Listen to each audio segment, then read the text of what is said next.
Hello everyone, welcome to our talk and welcome to DEF CON 0x0F. Let me just do a brief introduction since this is our first time ever presenting at DEF CON. I'm Ben Feinstein. I'm a security researcher with SecureWorks in Atlanta, Georgia. My background is primarily as a software engineer for a variety of security tools and security products, and have a background early on in IDS. To my right is Daniel Peck. He's also a researcher with SecureWorks, proud graduate of the Georgia Institute of Technology.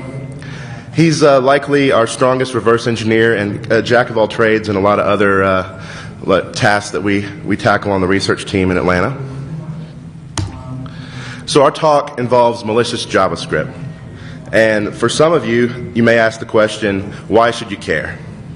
Well, if you've seen some of the talks this week over at Black Hat and here at DEF CON, you could see that JavaScript is a pretty severe security problem. A lot of malware and spyware downloaders use JavaScript to get malicious code onto your system and execute it. As we've seen with some interesting talks this week, browser exploitation is a major topic. Basically, dynamic scripting in the browser can be used to basically use your browser as an attack point into your internal network or on your LAN. Also, scripting is frequently used for information leakage purposes, such as your browser history, cookies you have stored on your system, lists of sites you frequently go to, stored passwords and credentials that are cached in the browser. So basically, JavaScript has access to a lot of dangerous information and a lot of pretty severe functionality there. What we're primarily looking at today is its use as an evasion and a security bypass technology. So just to give a real brief background of JavaScript, I apologize for those of you that you're already familiar with this. Back in the 90s, Netscape came up with this concept in their early browsers, and the idea really was to offer a scripting language so that website authors could make the browser experience richer for the user. After Netscape introduced JavaScript, Microsoft came along with their own version called JScript, and eventually it was standardized under ECMA or ECMA script under the auspices of the ECMA group. And what is not generally understood is that a lot of parts that we associate with JavaScript aren't really part of the standard. One example of this is the document object, which is really defined in the browsers. It's typically just an extension in the browsers. It happens to be mostly compatible across them, but if you've ever tried to write scripting to work reliably across a lot of these browsers for website purposes, it can be a challenge. And one of the reasons this is a security issue is this JavaScript tends to blur the line between data and code. And what I mean by that is that to a lot of security devices, the JavaScript that's coming back from a web server is really just viewed as data. It's simply the response of that web request that you sent, and it's coming back over the wire. In reality, it's code, and it's going to be dynamically interpreted and executed inside your browser, running on your local area network. We'll talk about that a little bit more later. So, like all great tools, or all great technologies, there tends to be feature and functionality bloat. A lot of this involves AJAX and Web 2.0 technology. The XML HTTP request object is a very powerful part of JavaScript that allows you to really asynchronously control requests to and from the browser and the web server.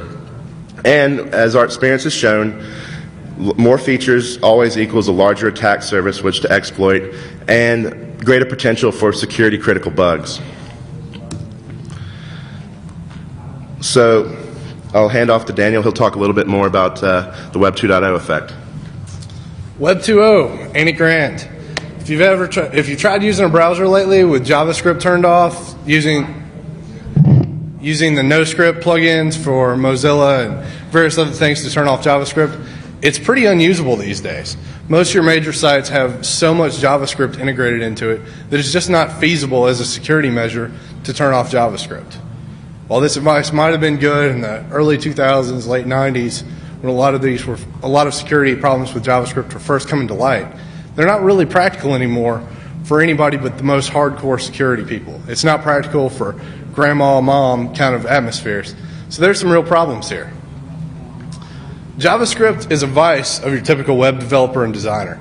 It's thrown out there without a lot of thought. It's just put in there to make something happen. There's not a lot of training involved in it, and most of the scripts are put together with examples from the web. These examples tend to be not the most secure or the most well-written in any way, shape, or form. There's just big JavaScript library repositories online that you pull down stuff from, edit the code just enough to make it do what you want, and you're not really sure what's going on in a lot of cases. Continuing with many popular sites, try MySpace, try YouTube, try any number of other sites. They're pretty much unusable. It's a staple of the web, and it's here to stay, and it's only going to get more and more involved in our daily, web surfing, browsing habits. Is it really that dangerous? We get this question a lot in regards to JavaScript. Is it all theoretical? Is it things that are just, out there, but not really being exploited? Well, we saw some examples in the month of browser bugs.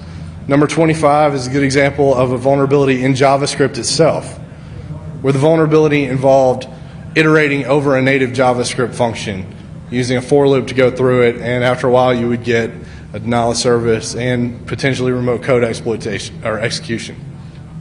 Number 8 was an example of how JavaScript makes exploitation easier, but isn't an exploit with JavaScript, which is primarily what we'll be talking about. In this case, an ActiveX control was created, and it used a function that was called 65,000 times to iterate, get an integer underflow, and then you're successfully able to access pretty much whatever part of the memory you want. Some other things that are happening with these tools these days. The GNU Citizen Group has the JavaScript Attack API, which I don't know how many of you are familiar with it. I haven't used it extensively myself, but it's becoming a more and more popular and quite mature tool for what it's doing. And things are really coming together there, and it gives a great framework and tool set for JavaScript exploitation. Other things we've seen, last year the browser-based port scanning was a big deal. The guys at Spy Dynamics, along with Jeremiah Grossman and a handful of other people, kind of had the same idea at the same time and started working through these. And recently, Dan Kaminsky at his talk at Black Hat and here this week, just a few hours ago, talked about scanning inside the network using Flash, and which is sort of similar, and there's some overlap there that we'll talk about briefly. But there's a lot of things that the browser allows the user to do that aren't normal, aren't part of your usual applications. Phishing and cross-site scripting. Cross-site scripting is the seemingly ubiquitous vulnerability. More are being created each day than are being found, and they're just going to continue to be there. What used to be just a cute little attack that you could show how a website was coded poorly to show an alert is now being usable for serious malicious activity, and we're seeing that more and more every day. Some examples of things involving that were the eBay seller ratings recently, which allowed the seller to change their icon to be a power seller, to have over 1,000 positive remarks or positive transactions. And that might not matter to you and me again, but it matters to most normal people. They're going to check and see, oh, well, this has over 1,000 quality sales. I'm safe doing business with this guy, which lures you further into the phishing vulnerability mode. Following that, address bar spoofing. There's been so many vulnerabilities that allow this to happen, it would be a waste of time to enumerate them all, but it seems like there's one every couple of months, and this is incredibly useful in phishing or any number of other attacks that involve information stealing. A couple of postmortems of real-life events from the last year also. There was the Super Bowl 40 Dolphin Stadium site hack.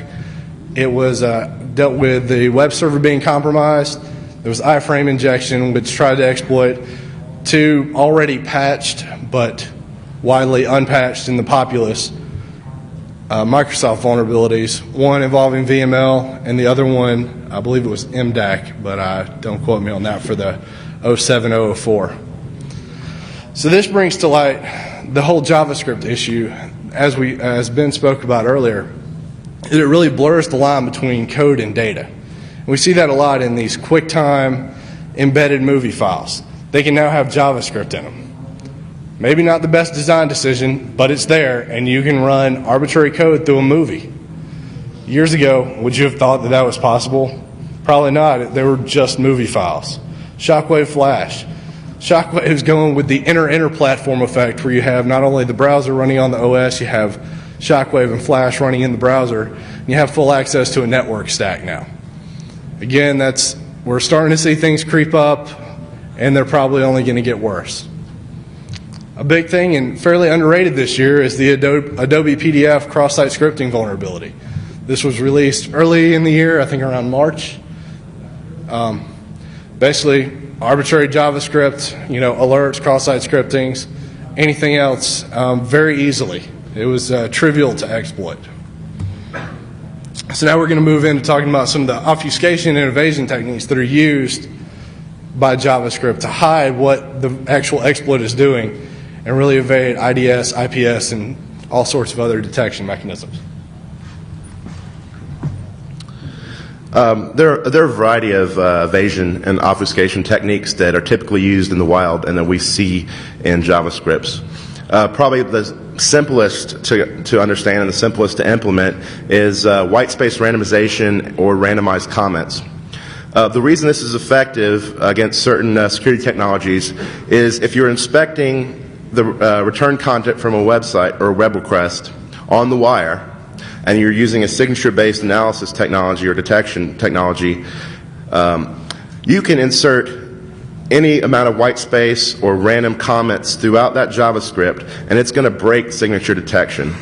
Basically, the byte stream on the wire is going to be completely different than the signature-based content that you're looking for a particular malicious JavaScript call or a particular section of script that you've written a signature for. Another common technique that's not only applicable to JavaScript but is basically used in a lot of attacks is string encoding and unencoding. Typically, you could encode strings using hex characters, the ASCII equivalent, percent encodings, Unicode encodings. Some ones I did not list up here include wide and extended Unicode character sets. We've seen recently some vulnerabilities or some bypasses of intrusion detection technologies based on some unusual wide and extended Unicode encodings. Another relatively simple technique that we see in the wild is string splitting. So if you anticipate that a security technology is going to be looking for a particular string value on the wire or in a web page in the browser, you could take that payload essentially and break it up into any number of strings, concatenate those strings together dynamically during interpretation and execution time, and naive or signature-based analysis of the content on the wire is going to fail. This is a very simple example. Lots of detections fail, and you could simply break that up into 4 strings throughout the script, concatenate those together, and dynamically in the browser, that string will be produced, but on the wire, you're never going to see that altogether. Another technique is integer obfuscation. And if you could imagine, if you will, that you're an attacker and you want to encode a particular integer value into your script, be it a port number, a key to some value, any number of reasons. Well, there's essentially infinite ways you can represent that integer. You could basically create that integer dynamically using any of the mathematical operators at your disposal. And a very, very simple example is if you wanted to encode 31337, you could simply perform 5 additions, and dynamically that value will be created in your script. Very simple stuff. On to a more sophisticated JavaScript attack technique, heap spray, and its more advanced cousin, feng shui. Alexander Sadorov gave a great talk this week at Black Hat, kind of reviewing heap spray and his feng shui attack technique and his heap lib tool. I hope to do it justice, but the basic description is that the JavaScript is executing in the browser. The activity of that JavaScript is allocating memory in the browser's heap. So if you have the client dynamically interpreting your script, you can allocate arbitrary segments in the heap, fill it with NOP sleds and shellcode, And then basically what you need is an exploit that's going to overwrite a function pointer and redirect it back into the heap. Typically, you would use a NOP sled that would be a valid heap memory address, so that when you overwrite the function pointer, redirect back into the heap, it'll interpret that as a memory address, jump to it, and then you're in your NOP sled or your shellcode. And I would recommend you check out his slides or look up on that more. It's a great technique. And JavaScript is very dynamic. Any function or any variable can be renamed. You could rename the document object foobar. So if for a security technology that's looking for particular calls or instantiating a particular object or class, earlier in the script, that attacker could have redefined that name to whatever he or she chooses. So that's another way you can defeat security technologies, is basically dynamically reassigning the names of your functions. You could, for instance, assign unencode or encode to different function names that seem more benign, and that's a potential way you could bypass a security technology. On to a slightly more sophisticated cousin here is block randomization. Typically, security technologies aren't going to interpret this JavaScript and walk through loops in it. So, pairing this with string splitting or integer obfuscation, you can create for loops, while loops, do while loops, that within the code of that loop, you're dynamically crafting your payload for exploitation. And most technologies aren't going to understand and execute this loop properly, create the shellcode, and then be able to match that against whatever signature or analysis they're trying to do. Typically, these techniques are used in conjunction with one another, and that also affects or increases the effectiveness of them. So you're seeing more and more malicious JavaScripts that combine all these techniques into one really ugly mess. We want to credit the folks over at Metasploit for coming up with the Evade-O-Matic module. They really kind of discussed these techniques and wrote about them. So they kind of came up with this classification that we're using here. To put up an example of what we'd considered a highly obfuscated JavaScript, this is something that was found in the wild, and it is very difficult for an analyst to manually figure out what this is doing, either as part of an incident response or intrusion detection analyst trying to look at this attack and see what the implications are, or even if it is attack, could it be benign? By the way, I'll buy anyone a beer if they can tell me what this does before we get to that slide later. Anyone who wasn't at the Black Hat talk. Good caveat there.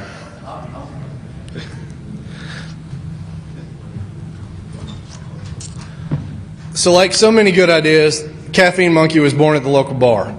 Sitting around with myself, Ben, and another security researcher discussing current and future exploitation techniques and just where browser exploitation and the web is going in general when it comes to security. So we wanted a couple of things in this tool that we wanted to categorize and do a lot of fingerprinting and such with this. We want a central database for collection and an easy way to get to the analysis. We wanted this collection to include web pages, JavaScript, and anything else that you find on the web. We want it categorized, in various different buckets where you could combine them or break them apart and get down to the lowest level. We also wanted a great and very easy mechanism to feed into the various browsers and other things that we were using to identify and analyze these results. One caveat, in fairness, is that in the browser or spidering, these JavaScripts were identified by MIME types, which we realize does not catch everything, but allows us to very quickly get through it without dealing with a lot of HTML parsing and reparsing as the onion script happens. And we felt it gave us enough to get there. We also wanted a safe and lightweight alternative. As we'll talk about later, and a lot of the current methodologies of detecting and analyzing malicious JavaScript, they're neither lightweight as they involve multiple VMware images, lots of snapshots, restarts, and lots of time and resources for the individual researcher or analyst to set up. And if you're working in on-the-spot incident and trying to figure out exactly what this is doing, then you don't want to deal with all that. You want a quick and easy way to tell what's going on. Safe also, a lot of these exploits that we have seen are taking care of the current ways of getting around it. They do things like closing off text areas, breaking out of sandboxed areas, which are kind of naive approaches with the way a lot of analysts are doing it right now. And we'll talk about those some more later. So to get this across, thankfully we have a lot of great open source software to work on. SpiderMonkey is what we worked on as our basis. We extended that into the CaffeineMonkey. This is a great piece of software. It's been around for a long time. It's very mature. It's been being developed since 1995 in one form or another. And it's extremely extendable. And basically you can drop a JavaScript interpreter into any program you write with very easy bindings between the two.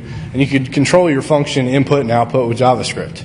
So this made it very easy for us to work this into a quick prototype. We also had the Heritrix web crawler from the good people at archive.org, another very mature piece of software. If you ever need to spider a collection of web pages, it's a great tool to use. And the good people at the University of Michigan who had some scripts for taking apart those archive files and allowing us easy access into them. So this tool has and will be released under the GPL version 3. Everything about it is pretty much GPL. It's on our website that we'll get to the links later on in the page. But we hope that the community will continue to use it and extend it if they find it useful and work from there. So basically, the heart of SpiderMonkey is that it wraps and logs functions in almost the syscall area of JavaScript. We're not just walking through it syntactically. We're hooked in at a deeper level somewhere with the debugger. But instead of manually running a debugger and running through all the JavaScript and all the loops and such and cataloging it, you have logging functionality that's occurring and outputting.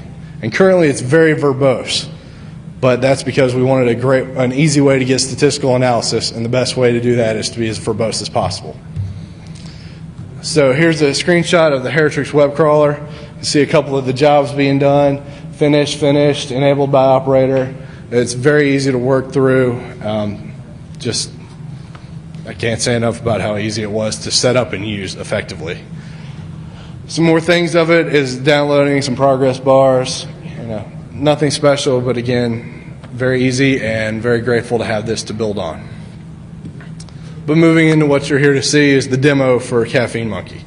Here you'll see we're at the command line and Unix based. And we've got the JavaScript from the earlier slide, the highly obfuscated, pasted in there.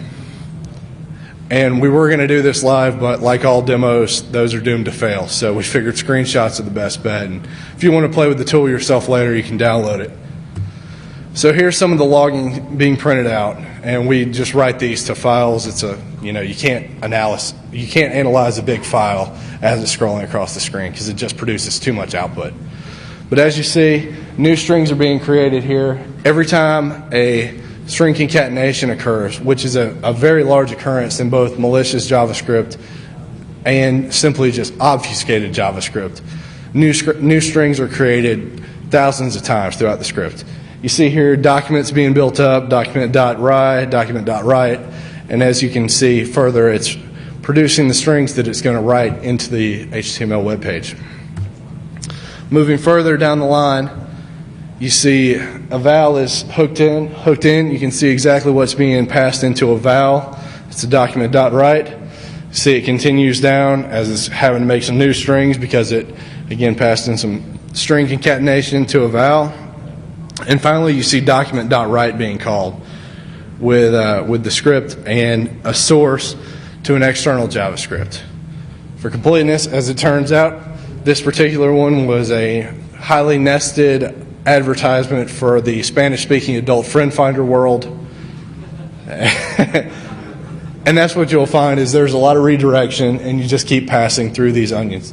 So imagine if you would walk through this script yourself only to find out that it's just pointing somewhere else where you have to go through it again. Not a fun day. So here's the result. Like I said, this is the obfuscated JavaScript all boiled down into this. Not a lot there, but a lot of code around it to make it happen. So just so Yeah. So they wanted to see the original. Here it is again.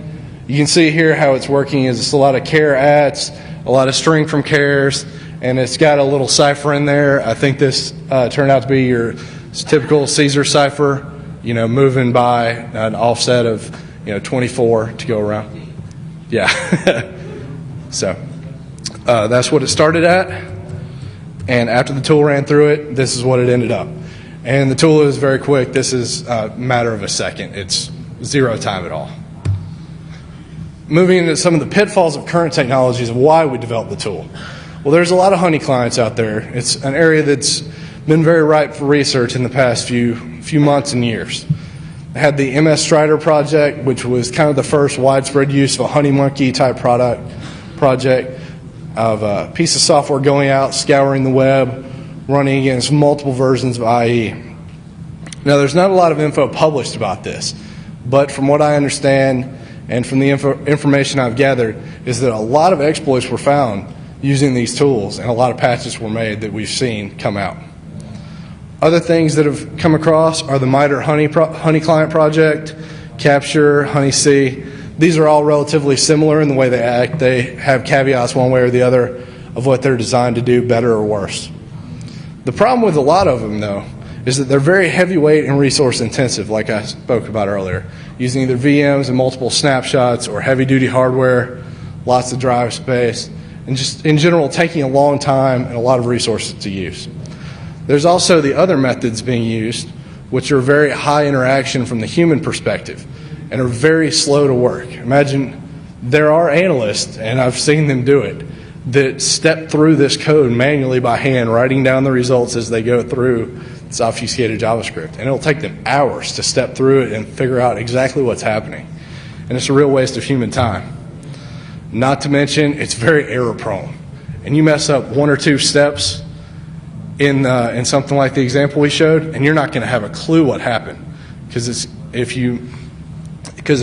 if that result is used later on, then you've thrown off your whole analysis and you're going to have to start over. Speaking of the safety issue, again, the text area wrap, I wouldn't trust it under O-Day conditions. I don't think anyone should. It's a good way to get your browser DOSed and bypass your analysis and make you, again, have to start all over and find a different approach.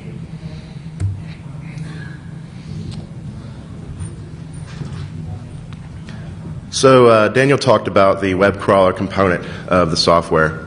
Essentially, we wanted to spider some websites, or basically start spidering with seeds of some websites we thought would yield interesting samples of JavaScript. What immediately came to mind was the MySpace social networking site. Basically, this is a site you're all familiar with, and one of the characteristics of it is it allows user-defined content to be uploaded, including scripting. To hop right back to the Heritrix crawler, you could see essentially we defined several jobs in the Heritrix terminology, and a job essentially starts with a list of seed URLs that it's going to start crawling with. From those seed URLs, it basically will run either till it's completed the task and it's basically spidered the entire tree to completion, or until the operator essentially cuts it off. And as you can see, we targeted MySpace initially. We also targeted whereas and serial number sites for pirated software. Using some Google hacking, we identified a list of .edu servers that had been compromised and that were hosting pornography and malware. Basically, after those results, we decided maybe we should check out some .mil, .countrycode sites that had been compromised and were hosting malware and porn, and there are some out there. And it's quite easy with Google using the NURL flag, looking for .mil, and then looking for various terms indicative of pornography. And also, stopbadware.org is a great site for if you're looking for compromised web servers. Also, shadowserver.org, I believe, is another one. So the guys at Stop Badware have an exhaustive list of sites they've identified as being malicious or attempting to exploit your browser. So if you're a security researcher, you could use these lists. Some of these sites will have already been taken down, but many of them will have not been taken down. You could use these to perform some research. And also, I've heard that Google, which has their own internal effort to identify malicious sites and filter their search results out, is now starting to share more information and more of their list of bad sites that they've identified. So what did we find here? Well, I'm basically talking about the MySpace run. We spidered MySpace for about 3.5 days. We collected about 8 gigabytes of data. In that 8 gigabytes of data, there are approximately 400 to 500 unique JavaScript documents that we collected. So the vast majority was text HTML. This is a crawl report of our MySpace crawl. So you can see there's almost 121,000 unique HTML documents that were returned. There's 78,000 JPEGs. But we only found 500 JavaScripts. And again, as Daniel said, we were identifying JavaScripts by their MIME type.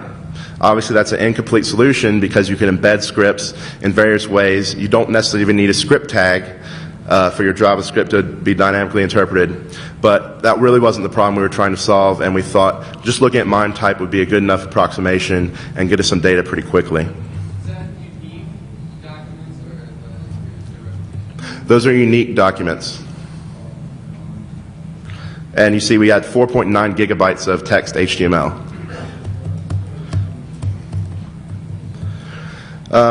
So we found lots of obfuscated scripts, cookie manipulation, adware or ad syndication, tracking of your behaviors. But essentially, it was all benign. We did not identify of those 400 from MySpace anything that we could really determine that was trying to exploit your browser. Sure, there was ad syndicators that were trying to get their advertisements past ad filters, but that's really not what we were concerned about at this point. There's all sorts of technologies for tracking people visiting your website, where they click on, how long they linger at places, and a lot of these scripts also use these obfuscation and evasion techniques because they don't want various filtering technologies to be able to block them. So we were somewhat surprised. Based on our limited run at MySpace, it seemed to be a relatively cleaner ship than we thought we'd find. So kudos to the security team at MySpace, I assume. So how do we go about classifying these JavaScripts? Now that we've collected a corpus of JavaScripts from MySpace, we went along and in the research community, and we found some researchers' websites that had examples of some nasty JavaScripts.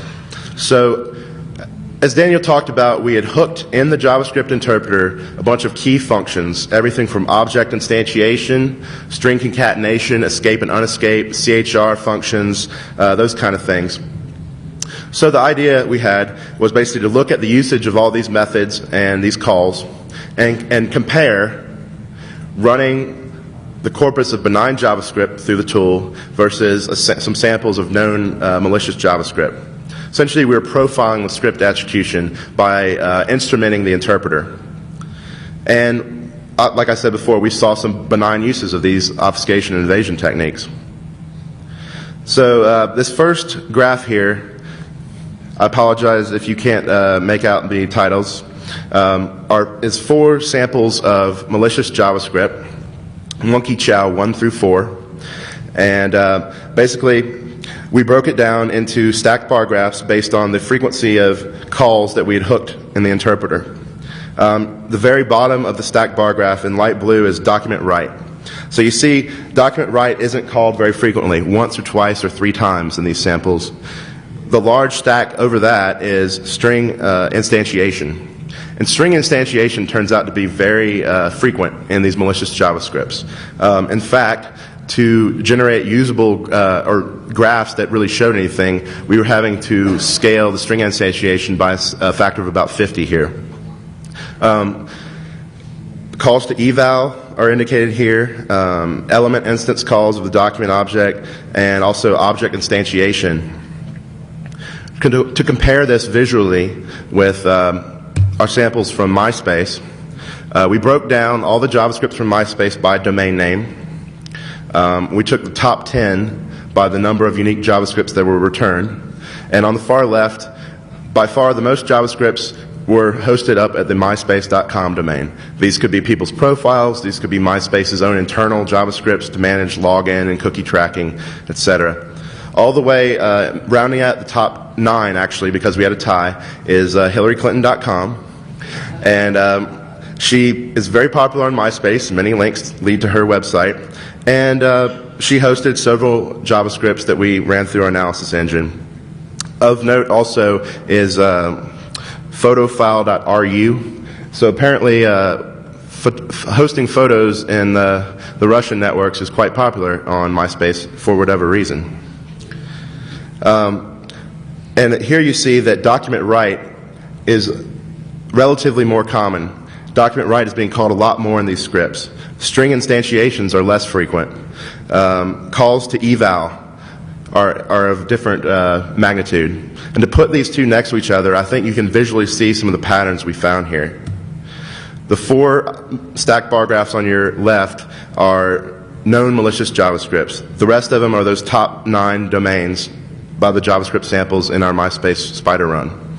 So immediately it jumps out at you that, wow, document write is rarely called in these malicious scripts, but it's called all over the place in these benign JavaScripts. Another thing that struck us is that relatively, string instantiation is happening much more in these malicious JavaScripts. To speculate on why that is, like we spoke before, the string splitting method of evasion is used throughout these malicious scripts, and these benign scripts don't seem to be splitting up their strings or instantiating new strings with string concatenation nearly as frequently. Also, you see eval is called relatively more frequently in the benign samples than it is in the malicious samples. And object instantiation is happening much more, at being the top bar chart in pink, in these monkey chow malicious samples than in our MySpace spider run over here. And when you download our tool from the website, the data this is based on is available in the form of a spreadsheet and a CSV file. If you email us, I'll also provide you a database dump if you're curious. So what's the future? So what's the future of CaffeineMonkey? Well, it's being made. The code is being made available on the research tool /blog section of our corporate website, because, like most people in here, we're owned by somebody. So there's a lot of directions that this can move. Yeah, and it'd be great if the community as a whole is going to take it up, expand on it, and save everybody some time. Because it takes analysts more and more time to go through these, especially if you're working in an IPS, IDS, or any sort of incident response capacity to find out what really happened. It's going to take a long time. So potential things that could happen are inclusion in a web proxy of some sort, IDS, IPS, heuristics-based addition to signature-based platforms, or yet another point of logic for heuristics-based platforms, or anything else. Other crazy inter-platform thing that could happen is a Firefox plugin that would run your JavaScript before it ran your JavaScript. Crazier things have happened. Not suggesting that one, but if anybody wants to do it, knock yourself out. It might be very useful, and you probably learn a lot in the time. So moving on from there, we got about 7 or 8 minutes for a Q&A before we move into the smaller room. So if anybody has anything, please raise your hand. Yes. Right. You know the profile you guys do, can you actually also give me a list of the execution flow? I'm sorry? Also give the execution flow of JavaScript? Yes, the logging shows a command by command that has been hooked. As it runs through the tool, it shows everything that happens for every... Yeah, among other things. On the graphs? Is that what you want? Profiling you guys using. So basically the legend here. Oh, here, this is just a selection of ones that we believed would show the best output. There are other ones that are output. We haven't fully put together everything into CaffeineMonkey because Mozilla and IE both have extended JavaScript some past the basic engine approach, but a lot of things are in there that it would be called. Sparkly shirt.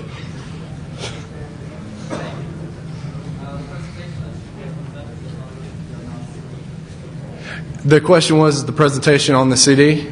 Yes, it is. Skeletal version. The skeleton version of it. It's not full, but it's pretty close. Yes, the white paper should also be on the CD. You don't see the PDF. We'll go. It should be downloadable from the same location as the tool, which again is right there. Yeah, that's what turn my mic on. Hey, sound guy,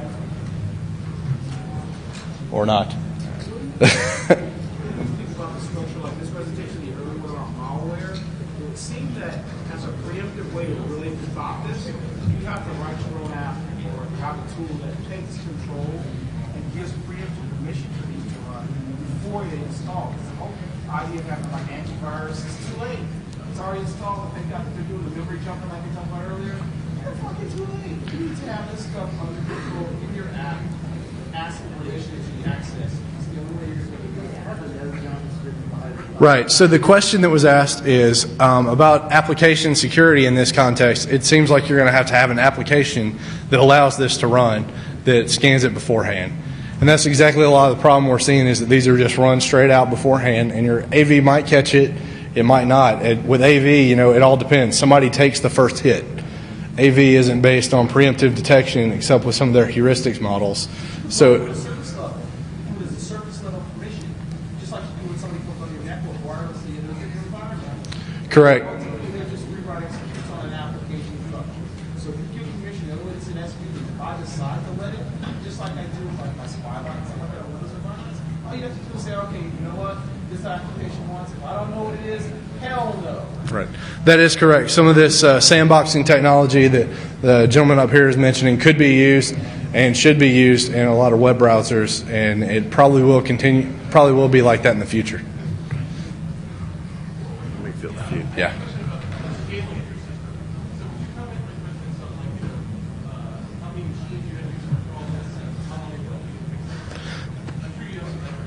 Right. Essentially, our web crawler was set up on one, mid-level, recent vintage Dell workstation. It was hanging off a residential broadband connection, and we gathered the 8 gigabytes off MySpace over approximately 3.5 days. I believe we had, say, 120,000 HTML documents, 77,000 JPEGs, 500 JavaScripts in that corpus. And I'd be happy to, I don't have the numbers off the top of my head for the other runs, but just to give you an idea of how long that took.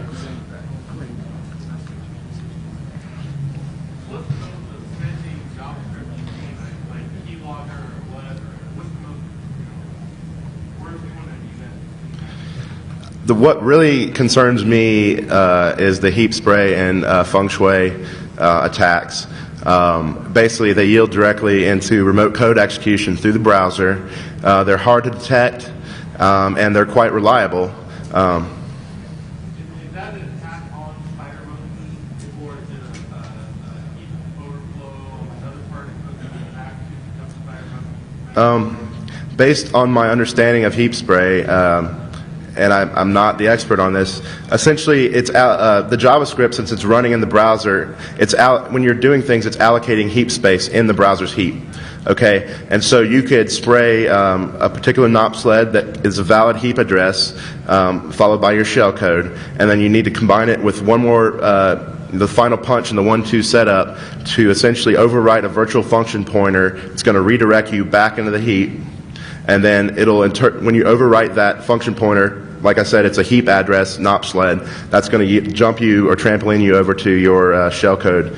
And from what I can tell, the heap lib tool that Alexander Sadorov released, it's quite reliable, and it's improving on the initial heap spray attacks.